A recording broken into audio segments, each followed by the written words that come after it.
to our humble bird. Thank you so much. Well, and I should start off by saying, where was the rock school, the School of Rock, originally? Philadelphia. In Philly, yeah. So I like that. Thanks. Yeah, yeah. And you've got me so excited about Savor. Now I feel like I have to come back to experience it. So I'm going to sort of be giving you a bit of a case study, I guess, from a different city. So hopefully it will be helpful in looking at Albuquerque's challenges as it looks at this cultural district. And I think from the last couple of days, as we've had meetings and conversations, there are some of the issues that we've been grappling with in Philadelphia are the same, even though it's a very different city. There are a lot of similar issues that we've been going through, and so I think there hopefully will be some useful knowledge that you can take out of this. So a little bit of background on the office. Well, and first a little background on me. My sort of career in the arts began a long time ago. I won't tell you how long, but a long time ago, and was largely in New York. I ran an organization called the Arts and Business Council that is a national organization devoted to building mutually beneficial partnership between the arts and business. Before that, I was a theater producer, among other things. And the Arts and Business Council, after running it for about 10 years, I worked to engineer a merger between that organization and an organization called Americans for the Arts. That is the national organization for the arts in America and serves as the kind of parent association for local arts agencies, like the groups that are behind this effort. And so I worked as the Vice President of Private Sector Affairs and running the Arts and Business Council of Americans for the Arts for about 3 years before being recruited to take on this role in Philadelphia, which I'm going to tell you a little bit about. So there was an Office of Arts and Culture in Philadelphia, started in 1985, so about 25 years ago. And in 2002, it was actually closed. So the then mayor essentially shut down the Arts and Culture Office, and we became pretty much the only major city in the country to not have any cultural affairs office at all. And it became a real rallying cry for the arts community. It became a major agenda item in the next mayoral election. The guy who had shut it down was not running for re-election because there were term limits, and he was at the end of his second term. But the new mayor very much made it, or the person who became the new mayor made it part of his campaign platform that he would reopen and re-envision the office. So in 2008, he began his term. I was recruited to this new position of Chief Cultural Officer, which is a cabinet level position. So we sort of went from one extreme to the other. We went from the only city in the country not to have a cultural office to being, to my knowledge, the only city in the country where the person running the cultural department is at the cabinet level and reports directly to the mayor, not through any intermediary. He also added creative economy to the charge of the office, which was brand new. And that, to me, both of those things were part of the appeal of taking on this opportunity. I knew I had a mayor who was extremely supportive, wanted to make things happen, and I also had, in my career in the arts, increasingly come to the belief, which is great what's going on in Albuquerque, because I think you're absolutely on the right track. It is impossible to look at the sector as just being comprised of nonprofit arts entities. It is an ecosystem that includes nonprofit arts organizations, individual artists, entrepreneurs, and for-profit creative businesses. And you have to look at it as a complete sector. And so that's what we've been doing. So I started in October of 2008, and this is just sort of a little bit of a background on some of the other things that were going on at that time. And basically, the economy was crashing, literally the week that I started. That's when the recession suddenly hit. I mean, it was happening already, but it was pretty much happening behind the scenes. People were really not fully aware of it until that week. So this was the week of October 6th. I started October 1st. That's when the stock market plunged 22%. And in the few weeks leading up to my starting my job, all of these other things were happening. And we then had a $1.5 billion budget gap that had to be plugged. So one of my first orders of business was actually cutting the arts budget. And that's not a good way to make friends and influence people. But I will say that part of the advantage that I had was the goodwill that the mayor had already. The community knew the mayor supported the arts. They knew the magnitude of the problem. And I will say, despite the budget cuts that were put into place, there was no outcry from the arts community at all, because they knew that the arts were not being disproportionately cut. And I will say what happened is, in the mayor's budget for that first year, he had proposed a doubling of the arts budget. And so when he cut the arts budget, he was cutting it from the doubled number. So he cut half of the increase. So we became probably the only city in the country that could say, in that deep, dark, worst part of the recession, our arts budget was actually 50% higher than it had been the year before, because it had been doubled already. So even though it was rolled back, it was still an increase. So a little background on Philadelphia, which obviously, is a different city from Albuquerque, but has some similarities. We're the 5th largest city now in the U.S. One interesting thing about that, and that dollar sign shouldn't be there. That's a typo. I have to get rid of that. Not $1.6 million, 1.6 million people. We have had a 60-year population decline. So one of the characteristics of Philadelphia that's important to understand is it was a city of 2 million people in the 50s, and a city that had grown steadily until the 50s, and then started steadily declining. So it's declined from over 2 million to 1.5, 1.6 million. So it's a huge, huge decline, which affects all aspects of the city government. There are certain infrastructure things that were built to accommodate that larger city: number of libraries, number of schools, roads, systems. And now it's not quite Detroit, but there are some issues that we have to grapple with, where how do we deal with the fact that there are now some significant stretches of the city that are largely abandoned and are having huge difficulties. We're also a huge college town, which is both an asset and a liability. We're a big eds and meds town. We have a lot of universities, a lot of medical centers, which actually takes all that property off the tax rolls. So it has created for the city some significant budget challenges, because a lot of our real estate is non-taxable. So that becomes a big challenge for us in our budget, but a great opportunity to keep those brains, those young people, in the city. Historically, we've been terrible at that, and they have basically left the city. And I'll talk a little bit later on about the fact that that's turned around now, and they're staying. We are a city of neighborhoods. Philadelphia has something like 170 distinct neighborhoods where people really define these neighborhoods, and some people go for their whole lives never leaving their neighborhood, never traveling to Center City, even within the city. So it's, again, an asset and a liability. It's great that people have that identification with their neighborhood, but we want them to feel identified with the city as a whole and to get out and explore other neighborhoods of the city. And as I said, we have huge, huge poverty and education challenges. In terms of the cultural life of the city, we have a great public art program. We have actually the oldest public art entity in the country, the Fairmount Park Art Association, that began in the late 1800s, the first entity specifically devoted to public art. And we had the first Percent for Art program. Albuquerque was I think the third or something like that. Number 15, okay. So, We're right in there. well, right in there. In the early 70s, was it? 78. 78, and we were 59. So, and again, that's a good thing and a bad thing, because we were the first. A lot of the best practices that were able to be incorporated into the guidelines and the ordinances in other cities, we don't have. And now it's kind of like Pandora's box. It's really hard to put it back in and hard to change that, because you don't want to kind of reopen the ordinance, because especially in the current climate, there is the danger that you will get enough critical mass of people saying, well, why are we spending any money on art, that you lose the ordinance completely. So we're kind of stuck with the ordinance that we have. We have a great design legacy, incredible design legacy in Philadelphia. It used to be known as the workshop to the world. So through, we like to also say it was the place where democracy was invented, America was invented.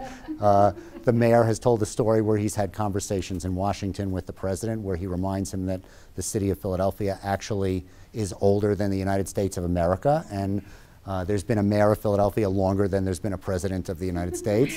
So we have that. I guess I'm like Texan. That history, exactly. There's that kind of arrogance issue that is definitely part of the culture of the city. There's now a pretty strong design and gaming sector, and a lot of intersection between science, technology, and art. And it's one of the things as we talk about branding, and we've had a sort of interesting, robust conversation that's ongoing about that as being kind of a unique characteristic of the Philadelphia creative economy scene, is this intersection of design, technology, and art. And we have a tremendous number of actually artists living and working in Philadelphia. I think that is due to all of our art schools that graduate a lot of people that now want to stay in Philadelphia, very affordable studio space, proximity to New York. So a lot of artists have said that would have otherwise moved to New York are now saying, hey, I can stay in Philadelphia and I can actually have a life here, and I can still show in galleries in New York, but I don't actually have to live there and pay those real estate costs. And these are just some sort of visual examples of sort of Philadelphia's design legacy. Right in the middle there, that's actually the Pennsylvania Academy of Fine Arts, where Thomas Eakins trained and taught, and designed by Frank Furness, one of our famous architects. I won't go into the details on any of those. And just briefly about this creative economy thing and why it's important. You probably all know or have heard of Richard Florida. He wrote a book called The Rise of the Creative Class. That became sort of a Bible, and all of a sudden everybody was talking about creative economy and the creative class. I got a lot of cities talking about this, thinking about this. Everybody sort of defines it differently. In Philadelphia, we've sort of focused on a narrower than some definitions. Some definitions look at, frankly, almost anybody as part of the creative class. We sort of focus it on the creativity-centric businesses, the businesses where your work product, the focus of your business is creativity. That includes all the nonprofit arts entities, all the individual artists, graphic design businesses, advertising, commercial music, the music clubs, recording studios. On the art side, commercial art galleries, art handlers, art dealers, auction houses, design businesses, graphic design, web design, product design, the retail design businesses. So that's how we sort of define creative economy. One of the studies that I found very useful on this is that just happens to come from Philadelphia is a Wharton professor working with a Federal Reserve economist looked at basically the amenities that attract leisure travelers, which are arts and culture, parks, green space, waterfronts, beautiful built environment. All of those amenities that attract leisure travelers are basically the same amenities that make people want to live in a place. The fact that they make people want to live in a place, make businesses want to be located there, make it easier for businesses to attract the workforce that they need. And increasingly now, younger generations are making lifestyle decisions the sort of primary motivator of where they will want to live, and then they look for a job. So they decide, I want to live in Albuquerque, or I want to live in Philadelphia, then they look for a job, and that sort of creates the workforce. It's a backwards way. It's not like the business locates there first. In a sense, the choices that the individuals make are sort of driving the kind of workforce, especially the younger workforce, the more tech-savvy, creative workforce that many businesses want. So basically what these researchers posited is that the whole way we think about commerce and economic development, which is business attraction, attracting the businesses, should actually be reversed, and we would actually do better to take all that money and invest it in promoting the arts and creating a robust arts culture, built environment, parks, green space, and the business would come. The sort of if you build it, they will come approach. And I don't think that's going to happen anytime soon. I don't think I'm going to get the Commerce Department's budget, but it's nice to have that as kind of a stake in the sand. And then the Knight Foundation issued something called the Soul of the Community Report. They've done this for 3 years now, where they look at what things bind people to place, what makes people want to live in a place and feel connected to that place. And what they found is 3 main criteria. Basically the arts and entertainment, places to gather, which also includes things like neighborhood centers, an opening, welcoming environment, which actually also fits with Richard Florida's finding in that creative workers are attracted to places that are open to difference, places that are not closed to outsiders, that will welcome a gay population, people of color, and that's a sort of key thing in terms of binding to place. And then aesthetics, which is really the built environment, the physical space, green space, parks. And they found that the most attached communities had the highest GDP growth. So again, this direct connection between these things that make people feel good about living someplace and an actual business benefit to that community. Another source of research, which I think is important, even though you're focusing on the central business district here, this cultural district, the Social Impact of the Arts Project at University of Pennsylvania has done a lot of work. Again, they're based in Philadelphia, but their work has really been national, looking at what they call natural cultural clusters, which are really not formal cultural districts. So looking at how a certain critical mass of cultural activity, creative economy activity, can grow up organically in a community. And these are often actually communities of color or poorer communities. So looking at the role that arts and culture can play in indigenous cultures and really helping a community celebrate itself and its own culture. And they found that those communities, those neighborhoods where that happens, have all sorts of other positive social benefits.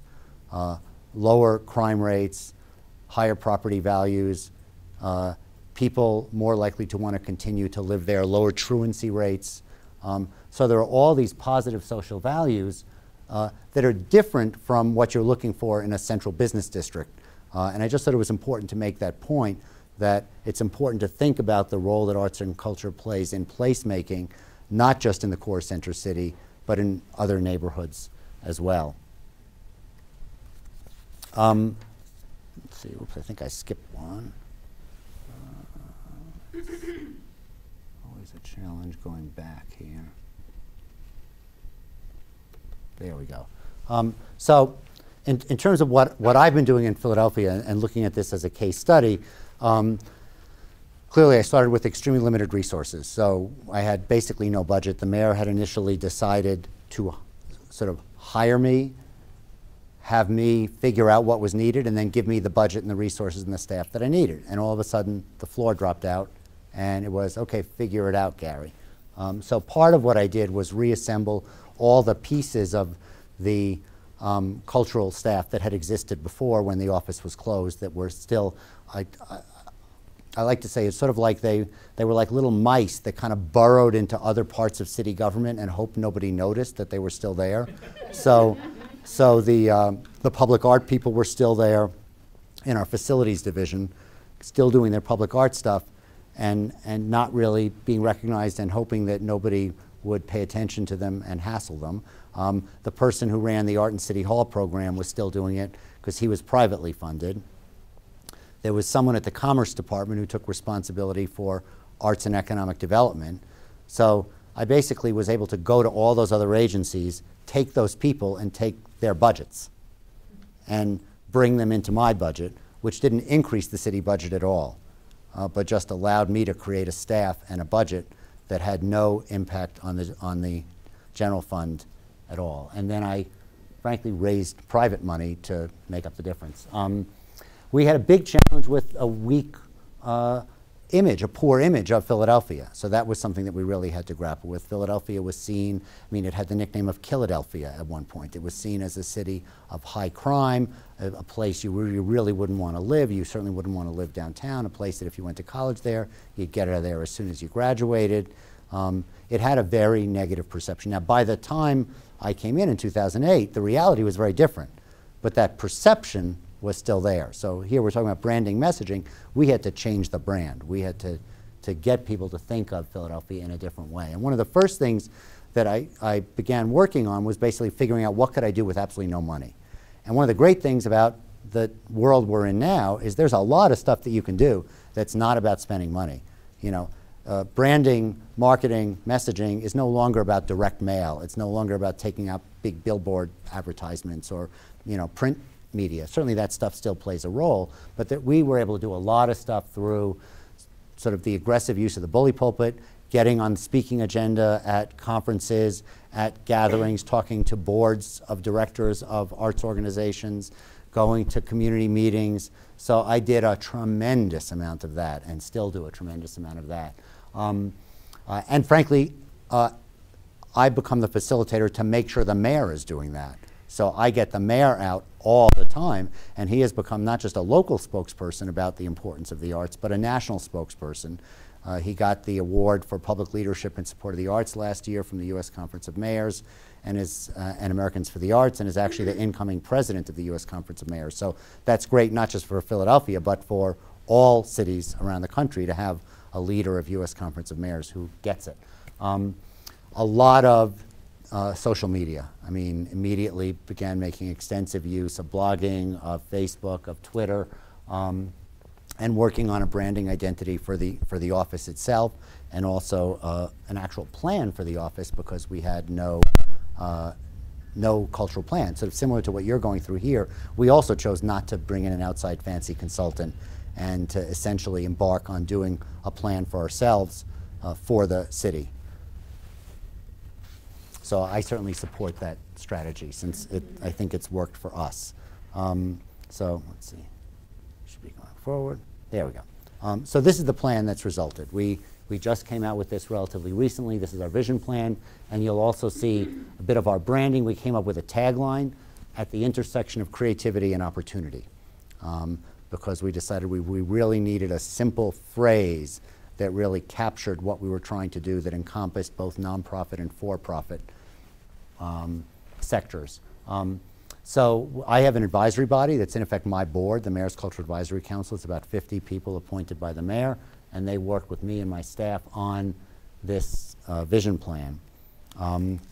We came up with a mission statement to support and promote arts, culture, and creative industries, and to develop partnerships and coordinate efforts that weave arts, culture, and creativity into the economic and social fabric of the city of Philadelphia. And there, the main point there was this idea that the arts are not separate from everything else within the city. It's not about building the arts. It's about making Philadelphia a better place. And I think you have that same opportunity here to say, if you are successful in building this cultural district, it makes the city a better place. And so it's not just about doing it for the arts. It's about doing it for the citizens, doing it for the city, and all that other benefit. And it's also about the idea that you can't do it alone. And certainly this effort is very much about partnership and collaboration, and we wanted to really make it clear that our work is really the same, about partnership and collaboration. And these are the goals that we set out. One was this idea of owning this idea that we were a world-class creative city, which the city was not, frankly. It's not the way it felt about itself, and we really felt that we needed to promote that and aggressively sell that. The idea that the arts are accessible and relevant, and this is really about the fact that the arts are not just for one class of people, not just for the wealthy, not just for the white. It's for everybody. It's for all ethnicities. It's for all income levels. It's about everybody. That the arts are a core part of cities' strategies. This was the idea that the arts, we need to be at the table and working with our transportation folks, our planning folks, our economic development folks, the folks doing social services, the folks serving youth, the school district. So it's integrating the arts into all of those city areas. Specifically, access to children was very important to us, that we focus on that. It's not something easy to accomplish. Again, a lot of the tools are not within my control, so a lot of this is through advocacy, partnerships. We've helped create an organization called Arts Rising that's modeled on the group Big Thought in Dallas, and the idea is to create a systemic solution to making the arts a part of the life of every child in the city, in school, both during school time, in school after school, and then in the community and at home. And it involves working with the schools, working in the community, working with parents, working with teachers and principals. It's a big thing to bite off, and the city has invested in this, and we're hoping it's a success, but we can't do it all by ourselves. And then finally, access to resources, and that's not just financial, but regulatory, labor, human capital. So I'm just going to go through a few of the strategies that we've pursued, the things that we've done. One thing was I really wanted to enliven our physical space, City Hall. We have this wonderful historic civic building, City Hall, that was built at the turn of the last century. It started in the late 1800s, finished construction in the early 1900s. But there was no public space on the first floor of City Hall. And even though we had an exhibitions program in the building, it was only in areas of the building that you have to clear a rigorous security process to get to. So we frankly had very modest visitorship. It was mostly city workers who saw the art. So, plus, because all the art had to be exhibited in display cases, it really limited the kind of work that we could exhibit. Couldn't really do three-dimensional work, couldn't do installation work. So I was able to create a new gallery space on the first floor of City Hall. And again, that was due mostly to private fundraising. I had no city capital dollars for this at all. This is actually the mayor at the opening of that public gallery space. And we now do a new exhibition every couple of months throughout the year. Every exhibition is a partnership with a community arts organization or a community festival, citywide festival or celebration. So the idea is not to duplicate or compete with existing art gallery spaces, but to become a vehicle for them to have a presence in City Hall. And it's been really enormously successful. Another thing that we did was create a creative industry workforce grant program. I was able to identify that the city of Philadelphia had never used its community development block grant funding from HUD. This is federal funding that has been successfully used for the arts in many cities across the country since the program's inception. Philadelphia had never used that money for the arts. And so I was able to basically convince my colleagues within city government who control that money to release a little bit of the purse strings and let me have $500,000 of this money to run a program that made grants to support creative industry spaces in low and moderate income neighborhoods. So we were able to make 8 grants for a total of $500,000 for these projects. And it was very, very successful. It had some challenges, so I won't say it was perfect. And a lot of the challenges just had to do with the red tape, frankly. There's a tremendous amount of red tape involved in both CDBG funding and Recovery Act funding. And you put those two things together, and for small, entrepreneurial, scrappy real estate development projects, it was a huge ordeal for them. And frankly, many of them wish they never got the grant, to be honest, because it also imposed certain requirements called prevailing wage requirements. And because Philadelphia is a huge union town, it basically required them, if not to use union labor, to pay prevailing wage, which was driven up by the fact that so much of the construction work is union construction work. So it increased their construction costs. So it wasn't perfect. So actually, we're continuing it. We now have funding from the regular ongoing community development block grant program, but we're focusing now actually on funding acquisition of capital equipment as a way of avoiding some of that prevailing wage challenge. So to help community-based arts organizations buy sound equipment or buy lighting equipment is a way that we can sort of get around that, because it's still a capital expense, but doesn't involve construction. And here's just an example of one of the projects that we supported. This is the Crane Arts Building, which is there are so many of these projects happening. And again, I think there's opportunity for these kinds of projects here in Albuquerque from looking at a lot of the vacant space and a lot of the kind of stock that you have here. This is a big former factory building, manufacturing building. Like a lot of cities, we've lost our manufacturing base. There's very little manufacturing done in Philadelphia anymore, but it was a city that had vast neighborhoods built on manufacturing. And so these spaces happen to make great art spaces because they have lots of big column-free space, they have a high floor load, and they work really well. They're often in marginal neighborhoods, but artists are willing to go into marginal neighborhoods. So this is a space that's been converted, and it's a for-profit operation. But the tenant mix is a mix of nonprofit arts groups and for-profit creative economy businesses. Another thing that we worked on was looking at how we can benchmark our success. It's something that's been looked at, I think, for the, and actually Albuquerque has used the same tool, the Creative Vitality Index, and it's one of the things you're looking at in terms of how do you benchmark success in this district once it's created. So we had to look at how do we benchmark ourselves over time against ourselves as well as against the country as a whole and other regions. So the Creative Vitality Index is a tool of the Western States Arts Federation, which is one of the regional arts foundations that were started by the NEA, and it covers the Western states, but this tool is made available all across the country. So we, in effect, bought it. It became a very cost-effective way of getting this data because they gather it from secondary sources and then crunch the numbers and sell you the results, is basically what it comes down to. So you don't actually have to do any original research. You just have to analyze and package and then communicate the message of the results. So what we learned is that Philadelphia was 50% stronger than the national benchmark. Again, other cities are higher. We don't talk about that. We don't say, oh, Washington, D.C. is 2.3 and we're 1.5. We talk about the fact that we're 1.5. We're 50% higher than the national average. Actually, one of the interesting phenomena is that our nonprofit cultural sector, because this is a study that looks at both for-profit and nonprofit, is actually 5 times the index. So our nonprofit sector is at 5 on an index of 1, which, again, like a broken record here, is both a positive thing and a negative thing, because what it means is we have this huge nonprofit sector that requires funding and audiences. So we have one of those supply and demand questions now that we're grappling with is, have we overbuilt the sector? And is it too big to really be supported by the philanthropic dollars that are available and the audience demand that's available within Philadelphia? But there's an aspect of it that's great because we have a really rich cultural sector.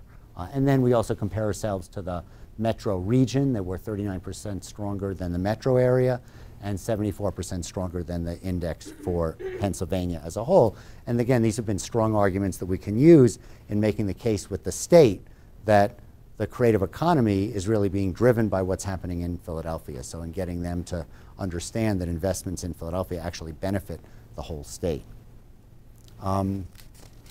There's one of the data sets is a creative jobs data set, and one of the things that we often have to talk about with the way this particular study is structured, the data that they gather on employment is gathering who is employed in creative job classifications, not who is employed in the creative sector.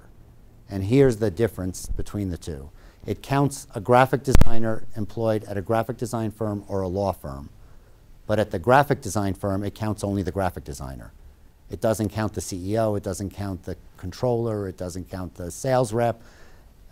So it's dramatically undercounting the employment that's being generated by the creative sector. So we learned in doing this study and using this tool, we have a real messaging problem with that figure, because as we look at city officials, for example, or legislators, they say, oh, 17,000 people employed by the creative sector, which isn't correct. It's 17,000 people employed in creative jobs. And so we're looking now at doing a second follow-up study that looks just at that job number and gets an accurate number that looks at total creative employment that includes creative people in non-creative businesses and all employment within creative businesses, and that will be a much larger number.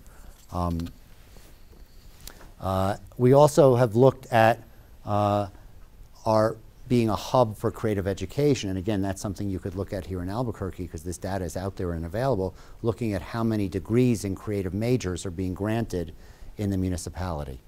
So we've tallied it all up, and we know that roughly 7,000 degrees are granted every year in creative majors, and that becomes a huge opportunity. So it's a way of communicating, one, that this is a huge asset for creative businesses. You locate here and you offer jobs here, you have 7,000 new potential workers flowing out of our universities every year. But it's also becomes an opportunity to keep them in Philadelphia because they create a whole vibe in the city that, again, becomes self-fulfilling. It makes the businesses want to be there. It wants to attract more creative people. In the past, we've been very poor about this. We're now getting much better, and the number of people that we've been able to retain has gone up significantly. We were actually one of the lowest cities in the country for attraction of college graduates. I think barely above Detroit in terms of percentage of college graduates retained. And which was about 25%, and we're now at 47%, and that's in 4 years or so that we've made that change. This is just, you don't really have to read this, the type is too small, but this is just showing we wanted to deliver the message in our marketing materials that culture and creative enterprise were happening all over the city. And this was not something just concentrated in Center City. And we also wanted the voices of the people involved in the sector to be talking and to represent the diversity of the sector. So all these are quotes from people, from graphic designers, from creative economy business owners, from actors, from people who run theater companies, each with sort of a different perspective on why they do business in Philadelphia, why they think Philadelphia is a great place. So this is just a little background on some of the things that we've been doing that integrate the arts into some of the larger planning efforts that are underway. So the city revised its zoning code for the first time in decades, and we made sure that we were at the table to look for those opportunities within the zoning code revisions that would help support and strengthen the cultural sector. So making sure that for example, when developers were being given incentives or trade-offs to add on floors, for example, to the size of their building, that their givebacks to the city included cultural opportunities, so that if they put a theater company in that new building, they were able to get some kind of incentive. If they put public art in the building, they were able to get some kind of incentive. So it was a way of beginning to get the arts incorporated into the zoning code in a way that it wasn't in the existing zoning code. The city also coincidentally embarked on a major new urban plan. The city had not had a plan in something like 40 years. So one of the things that the mayor embarked on right away was a plan, which was actually just issued, Philadelphia 2035 it's called. And again, we were able to weave the arts into the fabric of the plan. So there's no arts section of the plan, but when it talks about all the different aspects of what's in the plan, each of the categories, the arts are part of how that issue is addressed. We work with our Commerce Department on commercial corridors, use of vacant storefronts by the arts. We did a program called Restore Corridors Through Art with the Commerce Department. We've also integrated culture into our waterfront development plan, which is another big plan that happened. The mayor actually just got an award from the American Institute of Architects a few weeks ago for the fact that we've been doing all this planning, that there's been this huge investment in actually doing urban planning and then following through on it. So we've done a major waterfront plan. The first pieces of that have already started to be implemented. We built a new, beautiful, incredible park that was designed by the same folks that did the High Line in New York.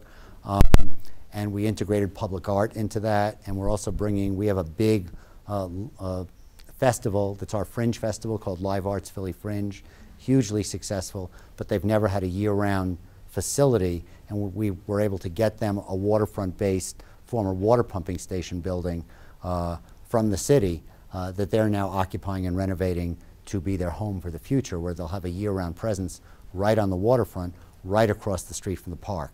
So it begins to create a kind of a node, a critical mass, and that's part of the waterfront plan. So we're using culture to basically create a marker, to create a demonstration project that shows potential commercial developers how it works, how you can put these different elements together that can actually achieve a certain critical mass that can make a place. We were very involved in facilitating our TEDx Philly conference. I know you're working on a TEDx conference here, so we were very involved in that. Let's see. So now, this is something else we worked on, and I talked about that creative industry workforce grants program. One of the things that happened with that is that we learned about scores of these projects, these creative workplace projects that were happening all over the city that we didn't even know existed, that our Commerce Department didn't know existed, that the lenders in town didn't even know existed yet. And also, I had the mayor come back one day from a weekend of going from one cultural festival to another, many of which he had no idea existed, and he came to me and said, Gary, do we know where, and it was actually a question he asked of me and of our commerce director, do we know where all this cultural and creative economy activity is happening? Do we have it mapped? Do we know where the clusters are? Do we know where there are concentrations of activity or where the gaps are? And the answer was no. The city had never done that. So we began looking at what we could do in this area and created this project, which is the Creative Assets Data Mapping Project. And what we're doing is gathering all the data we can possibly gather on creative economy activity, where nonprofit, that can be geolocated.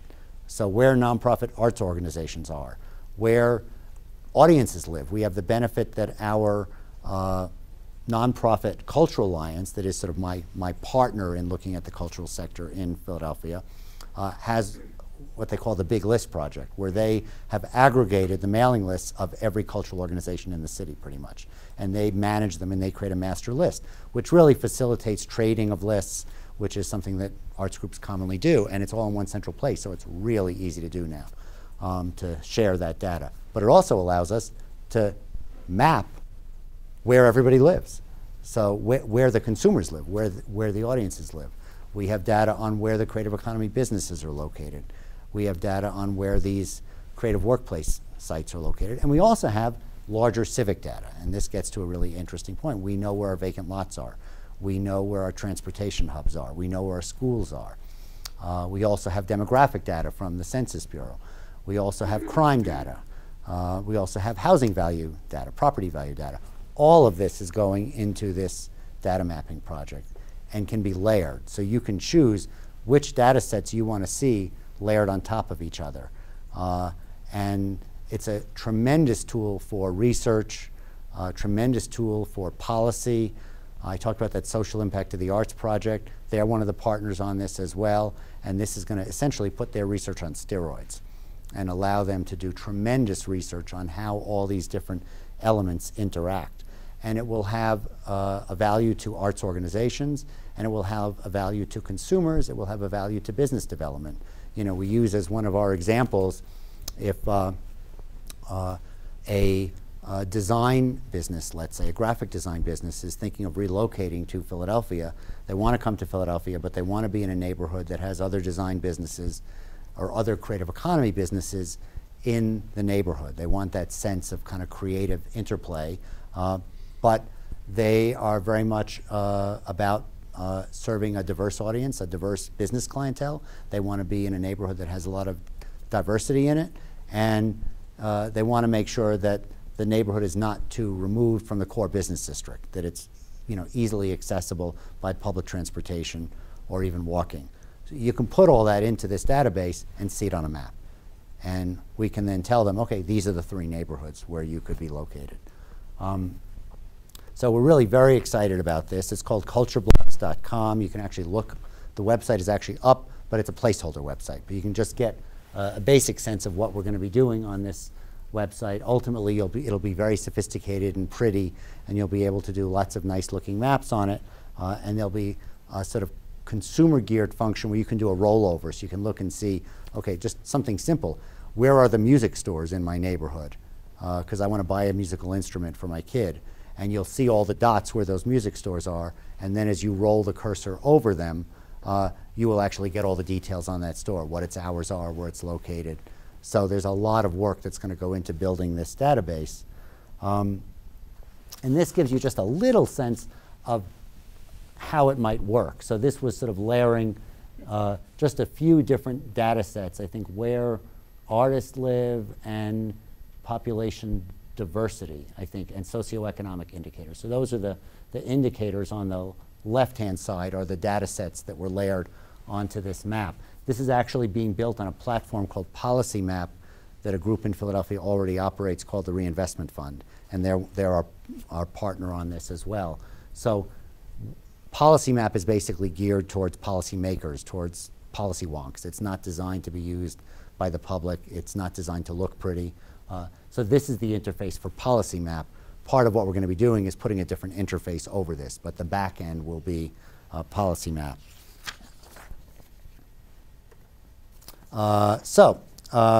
Another thing that we've been working on is how do we transform our public art program. I talked about it being the oldest program in the country and some of the challenges that produces. We did a study. So we brought in Penn Praxis, which is a design urban planning research firm that's actually the design arm of the Design School of University of Pennsylvania.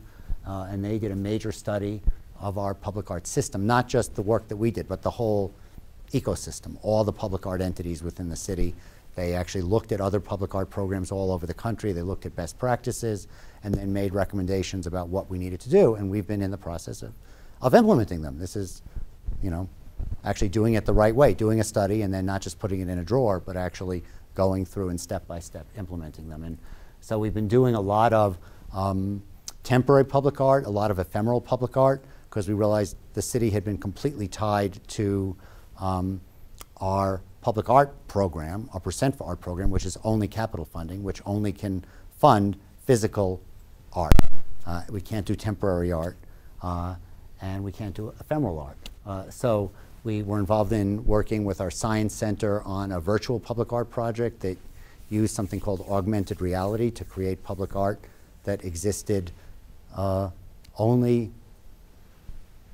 in the ether out there that you could see through your smartphone or your tablet.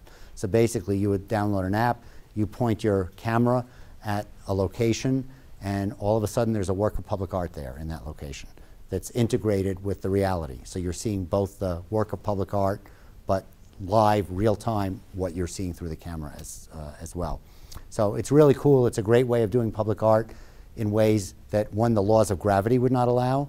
One of the great works of public art that was done, virtual public art, is actually this work of art that is, think about 30 shipping containers that are hovering over the tundra in Siberia.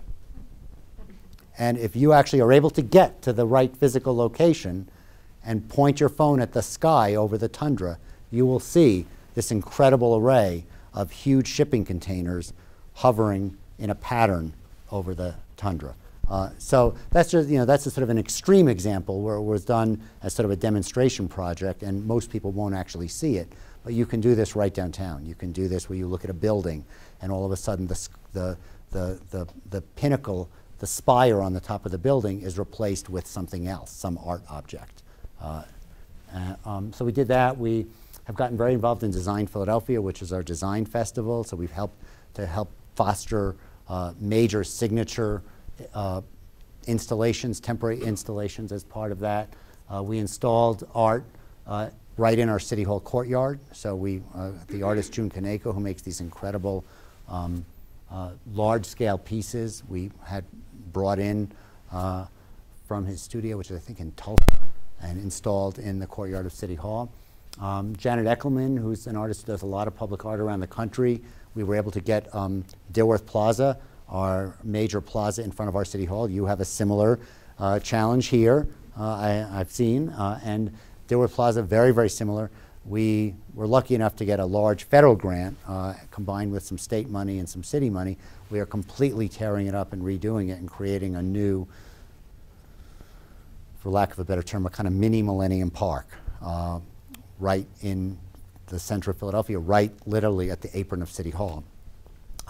But in the initial plans for that space, there was no public art. And we worked very hard with the developer, which actually was our bid. They actually took on that role for the city in developing this property, and they will actually manage it once it's built and program it. But we were able to convince them to include a major work of public art in this project. And so the piece, it's impossible to describe, and it would add too many slides to the presentation to actually show you what it looks like. You'll just have to come to Philadelphia and see it when it's finished in 2014. The total budget is about $40 million, $25 million of which is federal, the Tiger Grant. I think $5 million in state money, $5 million in city money, and the rest from private funds. And the public art piece is actually a couple million of that. So it's a pretty significant investment. I talked about that Ray Street Pier Park. We did a major work of public art as part of that installation, again, to try and draw people to the waterfront. So the first thing they encounter as they walk towards the waterfront, before they can even see the waterfront, is a really wonderful work of digital public art, which was actually the first time that our public art program had actually commissioned digital public art.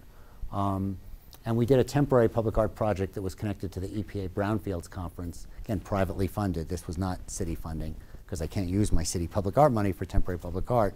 They created a wonderful installation on the theme of brownfields, which again was great because it allowed us to do a partnership with our health department and our commerce department around this whole issue of soil contamination and how you repurpose vacant lots, of which we have many. Again, these are just some visual images that on the bottom left there, that's one of the June Kaneko pieces actually in place on City Hall. One of the cool things is actually these pieces, these giant heads that were installed. The truck arrived from Oklahoma about a week or two earlier than we had anticipated. And so we had no signage set up. We hadn't done a press release yet. So it was like this great mystery, because all of a sudden these heads just appeared, and it was like Easter Island. Everybody was wondering, what are these things? What are they? How did they appear? Where'd they come from? And it was actually great, so it gave me an idea that there was actually something cool about the mystery and the buzz around that, and the signage went up about a week or two after the heads went up. We also realized that we had, and again, I don't know whether this is an issue that could be looked at here, we had this asset of City Hall, and our courtyard, our great public space, and eventually the new Dilworth Plaza will offer this opportunity as well. And we weren't doing significant public programming of the performing arts. So we had this visual arts program, we had this art gallery space. We needed to reflect the full spectrum of the performing arts. So we got private funding that has allowed us just to launch. The first performance is actually happening right now in Philadelphia, in City Hall. A program of free public performances of all art forms. Actually, the one tonight is spoken word. So we have a youth spoken word group that's performing tonight, but it will include jazz. Actually, for the month of April, because it's Jazz Month, it will be all jazz. It will be rock and roll performances in the courtyard in the summer. Full spectrum of all different kinds of stuff. Then we have This I thought you would be interested in, because we're talking about marketing and branding. One of the things that Philadelphia has been grappling with is the fact that in May we have the Barnes Foundation opening on the Parkway in Philadelphia. And if any of you aren't from the art world, you might not know what that's about, but the Barnes is, can't call it a museum because I don't like to be called a museum, an art institution that has been has been located in the Main Line, the very wealthy area of Philadelphia, of the Philadelphia region, outside of the city, Marion. And Dr. Barnes was sort of eccentric and had a very particular idea about how art should be exhibited and how art should be taught. He also had an extraordinary eye for art. He collected an absolutely unbelievable collection in the early part of the last century. More Renoirs than anywhere in Paris, more Cézannes than anywhere in France, a smattering of Matisse's, Chagall's, Picasso's. It's an art collection that's now worth, I think, something like $60 billion. But the challenge was it was in this building that he built for it in Marion, and very limited visitorship, very limited hours, and he died suddenly and didn't really leave the facility with a big endowment, and left, and this was sort of, I don't want to go into too much detail about Barnes, but you have to understand a little bit about it to understand the campaign. So basically, he grew up in poverty, and he really hated the wealthy class system in Philadelphia, and didn't want them to have anything to do with his art. And so he left in his will his foundation in the control of a small historically black college, Lincoln University. And they really didn't know what to do with it, and they struggled, and the institution struggled, and the neighbors protested the visitors. They didn't want more visitors. They didn't want buses in. And there were two sides to this story. There was a documentary film made that was got a lot of play, called Art of the Steal. And so I'm just giving you my side of the story, and I'm trying to be objective. But basically, it reached a point where they were in severe financial distress. The Pew Charitable Trust, which is a huge foundation based in Philadelphia, a number of other Philadelphia philanthropists, decided they would pay to move the Barnes art into Philadelphia and pay to build a new museum for them in Philadelphia. Huge uproar, huge objection. A lot of the people in the community who fought the visitorship for years and years all of a sudden switched sides and said, no, no, we want you here. We don't want you to leave. And okay, we'll pass a resolution that will allow you to double the size of your parking lot. And, but by then it was sort of too late. And by then the ball was rolling down the hill. They basically had to go to court, had to get a judge to allow them to break the will, at least to this effect. So they built this new building. It's extraordinary. It's going to be, no matter what side of the issue you're on, it's going to be a huge international art world story and dramatically increases the profile of Philadelphia as a major art center. So that's the main point, that this thing is huge for people that are passionate about art. So we decided, so it was frankly me and the directors of the Barnes, the Philadelphia Museum of Art, and PAFA, the Pennsylvania Academy of Fine Arts, that are now our big three. The story needs to be about more than the Barnes. This is an opportunity to, in effect, rebrand Philadelphia, to change people's perceptions of the city, to have them realize what an extraordinary city this is. So it became sort of an opportunity, not that the Barnes was the only new thing happening, but it became an opportunity to tell about all the other stuff that was there already that people were not paying attention to. So we created this campaign. We brought in lots of other partners, including our CVB. We have a strange system where leisure travel and business travel are separated into two different entities. So we have an entity called the Greater Philadelphia Tourism Marketing Corporation that does leisure travel and cultural tourism, and we have our CVB that does business travel. GPTMC focuses more on regional travel, the sort of Northeast corridor.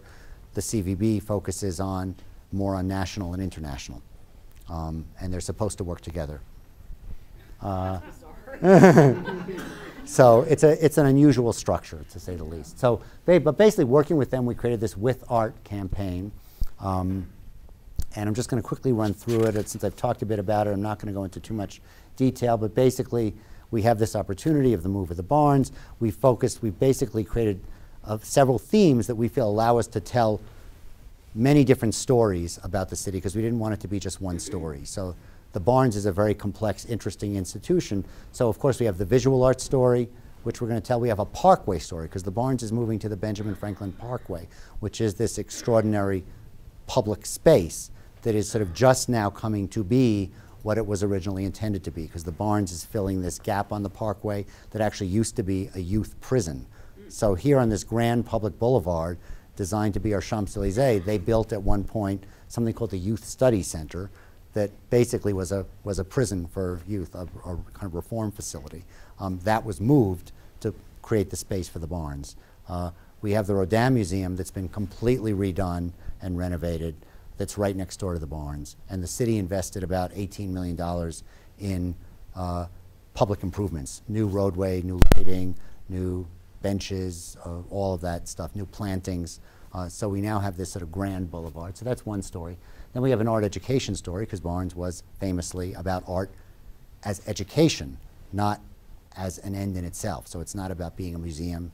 Very insistent, this is not a museum, it's a teaching institution. And so we want to tell the story about this teaching institution coming to a city that already has so many other art schools, great art schools. And then we wanted to talk about this larger Philadelphia experience, because Barnes was so much about diversity and diverse cultures. He collected a lot of African art, Latin art.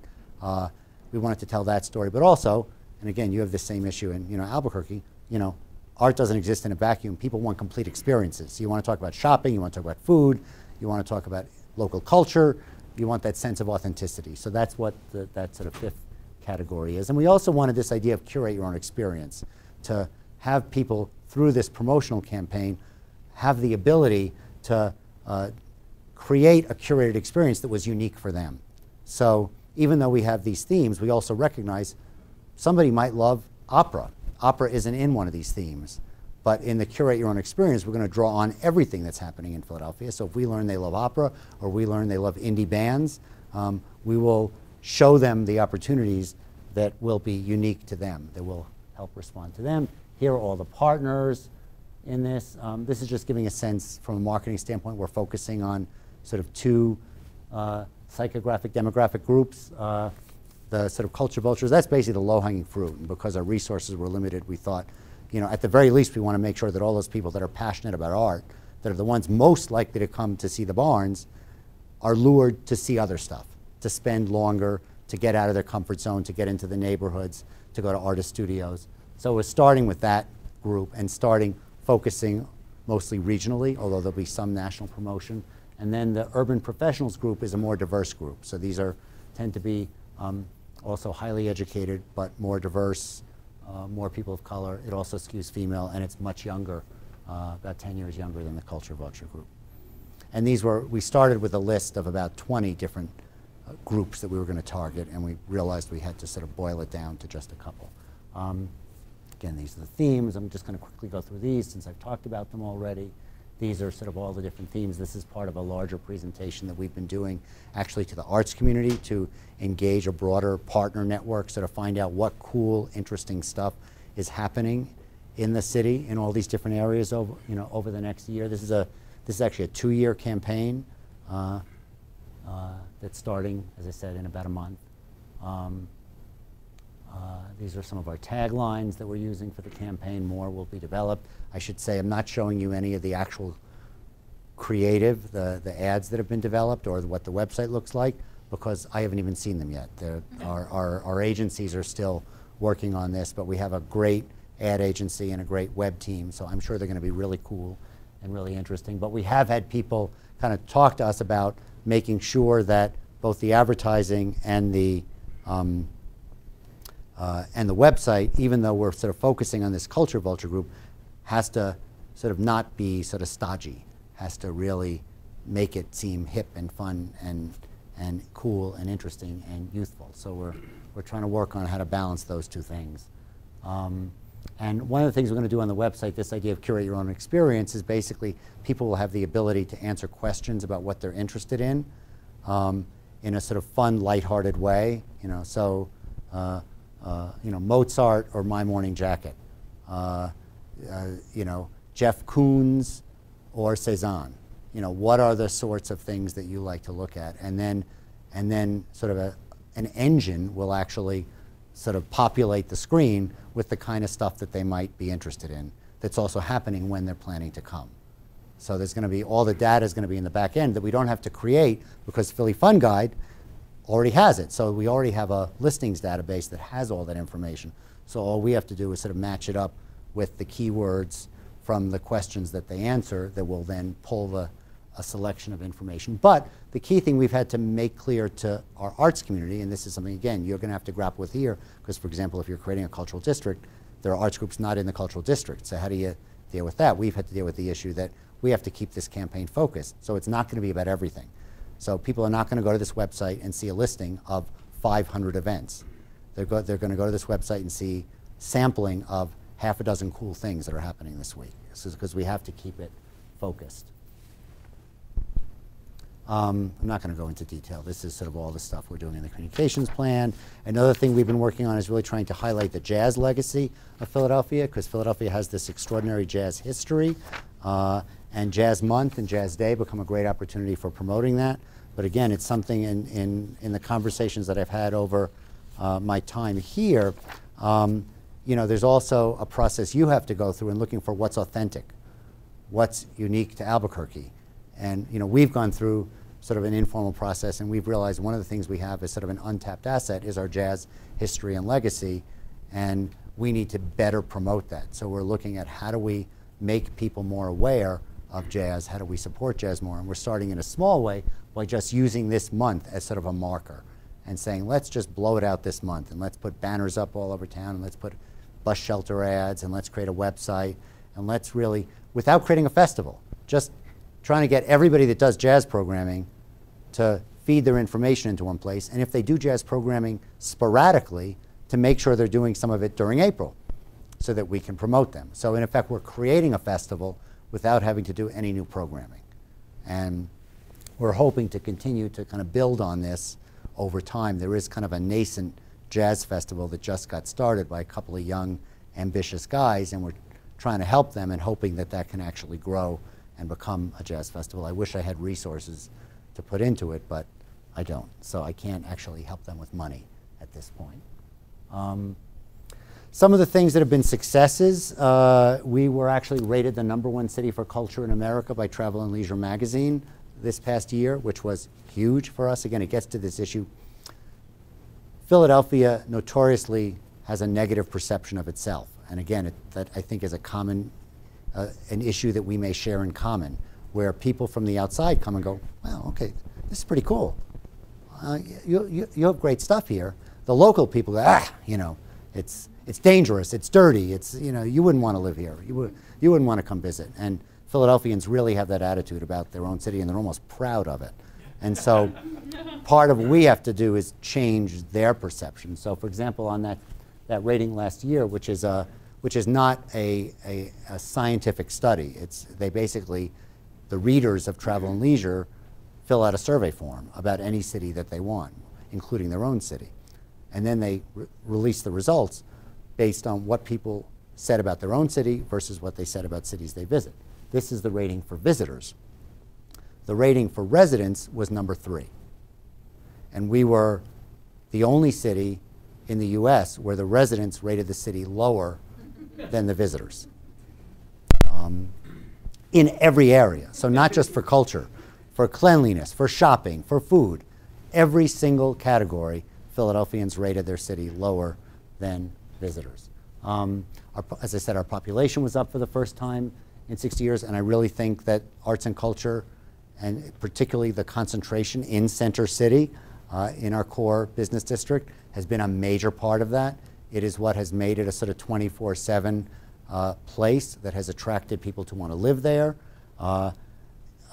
And in turn, the restaurants have opened to serve that population that now lives there, and the retail has opened as well. So we now have that nice mix of retail, food, cultural activity, and residential that I think you're in the process of developing here, and I think what the cultural district is really about, trying to sort of jumpstart and take to another level. Our business improvement district does this research and has found that Philadelphia has 415 arts groups located in the Center City area. So not in the whole city, just in our Center City area, which is more than any US downtown except New York and DC. And so that's really part of the reason for the intense development of other things that have happened in the city. And I think it really did begin with fostering the cultural development. How big is that area? Gary, do you know? In terms of square miles, I don't know off the top of my head. It's I can easily get it to you. But it's a pretty narrow area. It's basically from the Delaware River to the Schuylkill River, because Philadelphia is between two rivers, between South Street and Arch Street, I believe. So it is a pretty narrow geographical area that is the Center City District. And actually we found that our arts groups are doing pretty well, and this is another interesting finding, is that, which is not true everywhere in the country, in the down economy, we have found visitorship has actually gone up in our arts organizations, and individual giving has actually gone up. The numbers of individuals giving has gone up. Total individual giving has gone down. So, and of course, corporate giving has been down, foundation giving has been down, government support's been down. But the bright spot is that the commitment that people make to participate and go to cultural events has actually held steady despite the difficult economy, which for us has been sort of a great talking point to show that people care about this. It's something that matters to them in the community. And this is research done by the Cultural Alliance. And we've been rated a top city for tech startups, and that's really helped us because of this intersection between the tech world and the arts world. A lot of them are the same people. The kind of people that are starting these, tech firms are people who want to live in a city that has great music, that has great art. It's what attracts them, and it's been a huge factor in sort of fostering that mix within Philadelphia and that intersection of the two. And actually, this just happened a day or two ago. Frommer's just rated us one of the top 10 cities in the world for parks and green space. And again, that's part of this mix too. I was talking earlier with someone who was lured to this area in part because of the mountain biking. And again, that's the ability to be able to do outdoor recreation is really, really important to the kind of, creative folks you want to attract. And the fact that Philadelphia has that has been sort of part of our success, and you have that too. These are just a few examples of some sort of bright spots of recent times. We put on a huge international festival of the arts that probably won't continue in the same way because we had a one-time gift of $10 million that funded it, so it was kind of a big blowout. And the money had to be spent within a year, so on one festival, not within 1 year, but on the festival. So it was like crazy figuring out, how do we spend this money? But we did this, as part of it, we did this street fair on Broad Street, which is our major thoroughfare, which we closed down for a Sunday. And it attracted 190,000 people. We didn't have Los Lobos as our closing act. We had Sharon Jones and the Dap Kings, who are fantastic. And we had 3 stages. And it actually ended with this group called Trans Express, that is a French, because we had this French theme to the festival. Trans Express is this French-based troupe that does, it's hard to describe, it's kind of Cirque du Soleil combined with public art. They do these installations where they create these huge performance pieces that involve technology. They did a piece where they hung off the Sydney Harbor Bridge. And the performance piece was done hanging off the Sydney Harbor Bridge. And so they did a piece for this festival where they had a massive crane parked on one of the side streets. The crane arced over Broad Street, and they had this huge kind of chandelier-like structure that hung over Broad Street. And the performance took place at night, and this whole chandelier structure lit up, and these performers kind of worked their way through the audience. It was part of the problem being so crowded. They literally couldn't make a path for themselves to actually make it through the crowd to get to their spots to actually start the performance. So we were delayed a bit because we had to have security guards make a path for them. But then it's sort of hard to describe. They did this sort of magical performance piece where they are making music and sort of dancing and doing acrobatic routines, 50 feet up in the air, hanging over Broad Street. And that came after Sharon Jones and the Dap Kings and kind of closed the evening. But it was huge, and it kind of became a marker to the city, and frankly to the mayor. He would love, even if the festival doesn't continue, he wants this street fair to become a regular thing in Philadelphia, because it became a marker that the public wants this. The public loves these opportunities to come together as a community. And you found this already with the success of the market, the success of the festivals, of Savor. These things are huge as civic investments, civic activities. Our opera company discovered expertise at doing kind of flash mob operas that have become an international sensation. They did an opera in our Reading Terminal Market, and then they did another one at Macy's, which is an incredible old department store. It's the old Wanamaker's that has the largest the largest pipe organ in the world is in the atrium of the department store. It's just amazing. And so they did the Hallelujah Chorus in the atrium, accompanied by this massive pipe organ that just happened. And they had something like 600 singers.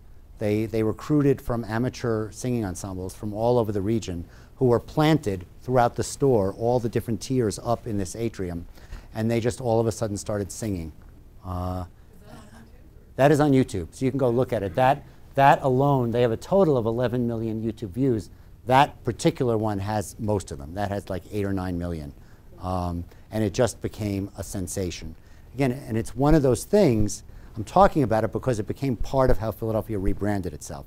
So all of a sudden, people all over the world are saying, did you see that YouTube of that thing that happened in Philadelphia? That was the coolest. And that stuff makes a difference. It makes a difference how people perceive a city. And Albuquerque's a star all the time on Oh, Cops. okay. Well, we have parking wars, so you ever seen that? We have notorious parking department. And these are just, quickly some of the challenges. We have a lousy business unfriendly tax structure, particularly for small creative economy businesses. We have something called the business privilege tax and the business privilege license that I'm not going to go into details for time reasons, but it's a real challenge for us. But I will say, as an example, we were able to work really hard to convince internally our revenue department and our finance department that this really was a problem. Because initially, we had a group of 2 or 3 council members who put forward a bill to solve this problem, and it was opposed by my administration because they didn't want to lose the revenue. And I was able to make the case to them that this actually would not lose revenue, I did not think, because it was such a disincentive for businesses. You know, if you're a consultant, if you're a freelance musician and you're paying an extra 10% tax just by living in the city, and you can move just across the border and no longer have to pay that tax, you're going to do it. You know, artists are not making a lot of money, and that extra few $1,000s in taxes a year makes a big difference. It may make a difference to Walmart. If Walmart wants a store in the city, they can also find ways to manipulate their revenue numbers and their profit numbers so that they're actually not paying much tax in the end. So in the end, the administration supported a compromised version of that bill.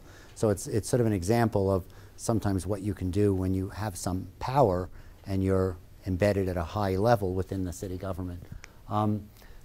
We still have weak retention of college grads for all the improvement that we've made. I think we have more work to do in that area. I'm not always able to successfully make the case with my colleagues, so I sometimes have real challenges with other city agencies.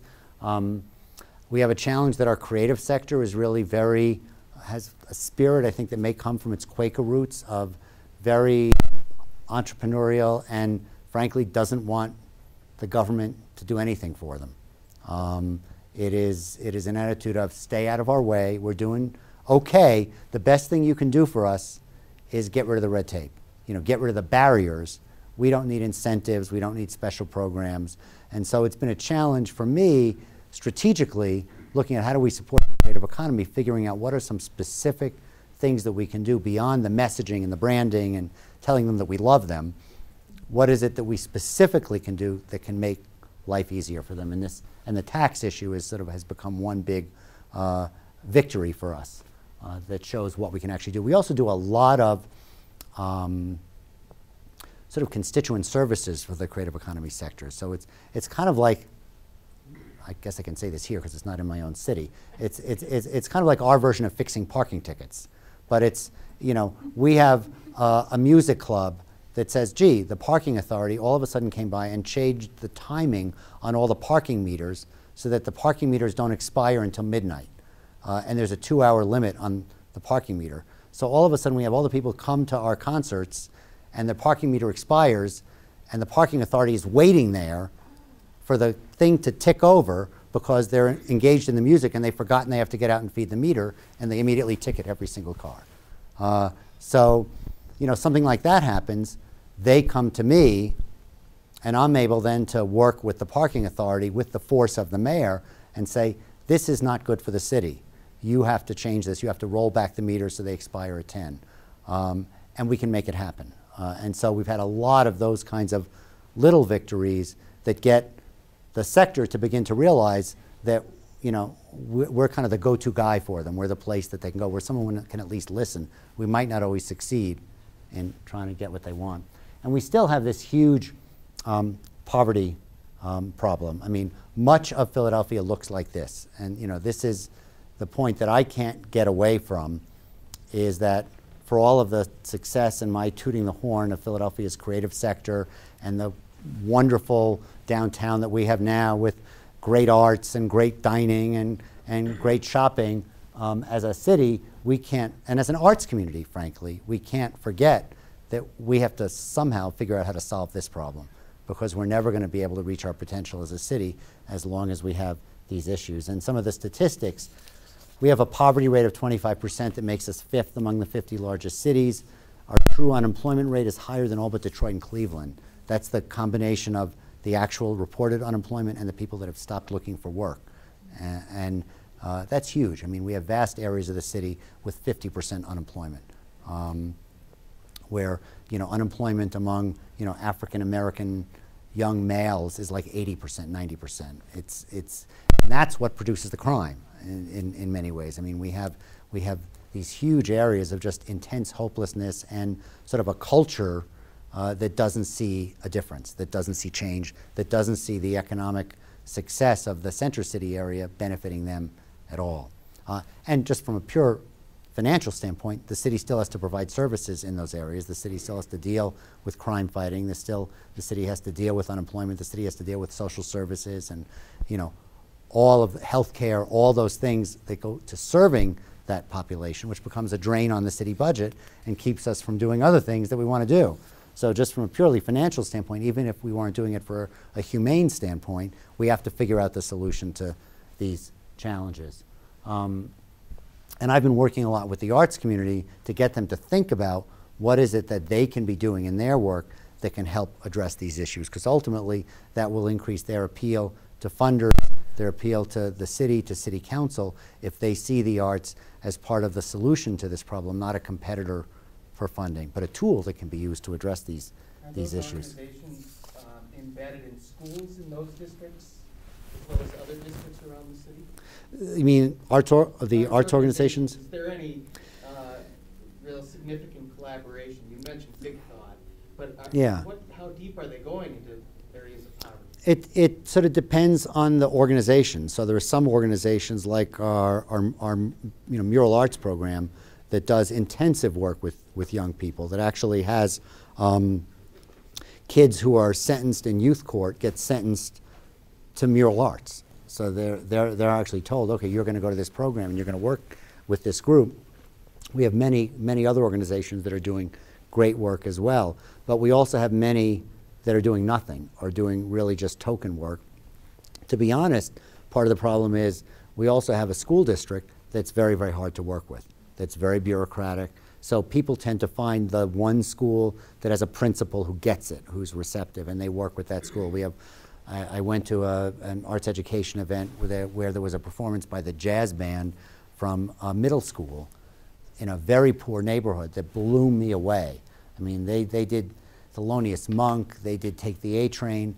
They sounded like a professional jazz ensemble, and these were middle school kids in a city public school, but it was because the principal got it, the principal found the funding to bring in a music teacher, to get the instruments, and it worked. But we have, for example, a Philadelphia version of El Sistema, the system from Venezuela that produced Dudamel in LA.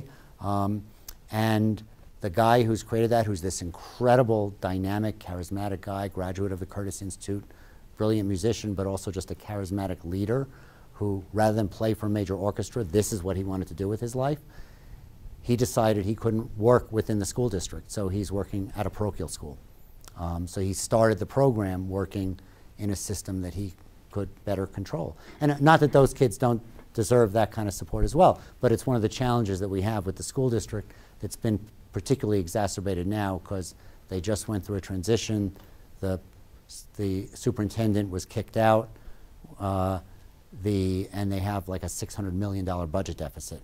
And so everything is being slashed, and they're basically in a desperate situation now. And for all the problems with the previous superintendent, she made a major commitment to hiring art and music teachers. So for arts education, we had a real ally there. And not that we don't have an ally now, but on the downside, she screwed up from a budget standpoint. She basically used recovery money to plug budget gaps and not make cuts that needed to be made or not make changes in operation. So all of a sudden the recovery money went away and it's like, oops, you know, there's this huge gap. No thought about how that might be dealt with. So the arts education piece for us remains a significant challenge. And so part of what I'm trying to do is to encourage all the arts groups to be thinking about what it is that you're doing in this area. Our symphony orchestra, which is in Chapter 11 now, famously, I mean, it's been a big news story. You know, one of the big challenges they have is that they have focused over the last 10 years so much on being the great international Philadelphia orchestra, they've had very minimal local outreach programs. They have not had an education director for 2 years. You know, they do a couple of, and again, I can say this here, but you know, they do a couple of neighborhood concerts and go, oh, we've done our part. We did 2 free concerts this year. you know, it has to be much deeper than that. It has to be something that you own. And to their credit, I think they're doing that now. But there's a lot more that has to be done. You know, I sort of joke about this in terms of, you know, measuring success. This is just, you know, a number of things that we try and do, that I'm trying to look at in terms of how we measure success. But I like the image of the fact that I think if we're successful, especially on the creative economy front, that Fast Company magazine will feature Philadelphia on the cover of the issue where they highlight a creative city in America. And they've highlighted New York, they've highlighted Chicago, they've highlighted LA. I want Philadelphia to get that cover story. And then Albuquerque can get the cover story. But first I want Philadelphia to get the cover story. And so I've sort of thought a little bit about some of the parallels. Some of this I've talked about already, but from reading the materials that I got in advance. And so this was put together before I actually got here, so maybe some of it has changed. But there's been a lot of talk about the need for a central resource, a database of information, a consumer-oriented listings of cultural activity. We have that in Philadelphia with something called the Fun Guide. I definitely recommend it. It's huge. You absolutely need that here. The idea of trying to address the vacant storefront problem by creating arts activity in those vacant storefronts, either being used by arts organizations in a semi-permanent way to actually have their operations in there, use them for rehearsal. You know, there was talk about where the bands rehearse. Well, you know, an empty storefront in a downtown area that's sort of dead at night could be a great place for bands to rehearse. Or you could just do art installations in the windows, which is, from a practical standpoint, much easier because you don't have to deal with insurance issues and liability issues and security and all that. And there are great examples of this. There's actually a great example from St. Louis where the Arts Council in St. Louis took over a huge mall, or many of the spaces in a huge mall, where one of the anchor tenants had moved out, you know, the big department store, and the rest of the retail space was starting to become vacant, and the owner of the mall knew that they didn't have critical mass of activity, so they turned the space over for free to the Arts Council to be used by artists, and it became the Arts Mall. It became the place where you took your kid for dance class, for finger painting, where you took a class, where you went for a little, you know, workshop theater production, and it basically turned it around to the point where they're rebuilding a new mall, and they're going to integrate the arts into that mall, not for free this time, but for below market rent. So the arts groups that want to be a part of it, that are being kicked out of the old mall when it's torn down, are being promised space in the new mall at below market rent. So I think that's something you should really be looking at here in terms of all these vacant storefronts, because that's clearly a problem. You have an issue now with a lot of cultural assets, but also a lot of vacant storefronts, and that creates an image of neglect and sort of downturn, and you don't really want that. You know, there was talk about sort of downtown homeless panhandling issue. We have that in Philadelphia too. It's sort of an intractable urban problem that's not so easy to solve. So I don't have any magic solutions on that front. The one thing that we've been trying to do in Philadelphia, it's actually become a little bit of a controversy now, is there was actually on the Ben Franklin Parkway where the Barnes is moving to, it had become the place where a lot of our social service organizations did public feeding of the homeless. So they would just sort of pull up in a van and feed people, give people meals out of the van. And we've just implemented new regulations to basically make that illegal. And to say that people, it would be both better for health code reasons and for dignity reasons to do feedings indoors. So, and this actually has the kind of cautious support of our largest homeless service organization. People don't like the timing of it because they think the city wants to get the homeless off the Parkway before the Barnes opens. But the idea of, and there's probably some truth, although again, I can say that here, but that issue of, you know, looking at those kinds of strategies of sort of how you can say, okay, let's find a big gymnasium or a place that can become the place where that feeding takes place, as opposed to letting it happen right in a core central downtown area. But I think all municipalities are struggling with this challenge. The idea of you know, dedicated revenue source for the arts is something that's been talked about here. It's been talked about in Philadelphia. We haven't made it happen yet in Philadelphia, but it's happened in Pittsburgh and Allegheny County. It's happened in Denver. Certainly many other examples of that from around the country. I think we're all sort of looking at that and increasingly looking at them as kind of quality of life investments, not just the arts. So, for example, the recent success of the statewide initiative in Minnesota was because they brought the arts community together with the hunters. And that was that strange bedfellows coalition. And the fishermen, because it was about open space. It was about preserving streams for fishing, preserving open space that was needed for hunting, and preserving culture as an asset. So it was about what are the assets in Minnesota. So I think we all need to be looking at that, because I think we're all going to be threatened within a general fund environment. I think transportation is a huge issue. So as you look at the issues within the cultural district, looking at how you deal with transportation issues and how you deal with perhaps some key assets that are not accessible easily by public transportation, and do you create some kind of culture loop that includes the areas where the major hotels are, that includes the downtown cultural district, but maybe also includes the key cultural assets that are not in the cultural district, so that you make it easy for people to do it all, especially visitors. I think that's important. Again, we have an example of that in Philadelphia that's threatened now because of a drop in state funding, but I think it's really, really important. Bids, very important, so I think it's great that you have them here, and I think they can be a key part of the solution, and the importance of green space, parks.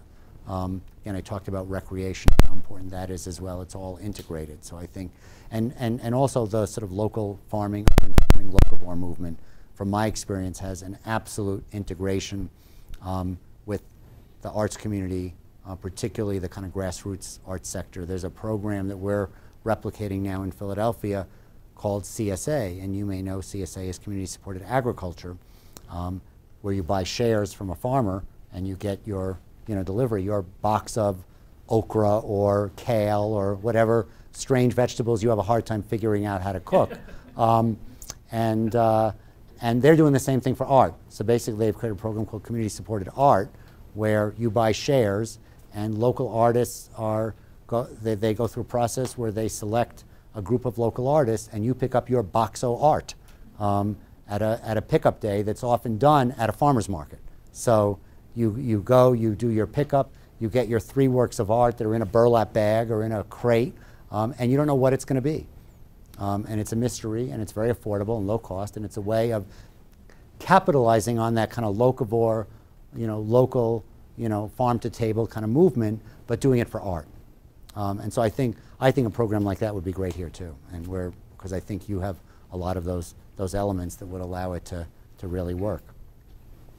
And that's it for me. So here's my contact information if anybody wants to follow up with me or ask any questions. As I said earlier, I'm a little bit of a sort of social media maven, so you will find me on Twitter, you will find me on the web, and find me on my blog, although I've been really busy the last few months. I had a baby 6 months ago, so I don't think I've blogged in 6 months. So I hope to get back to it soon. So thank you.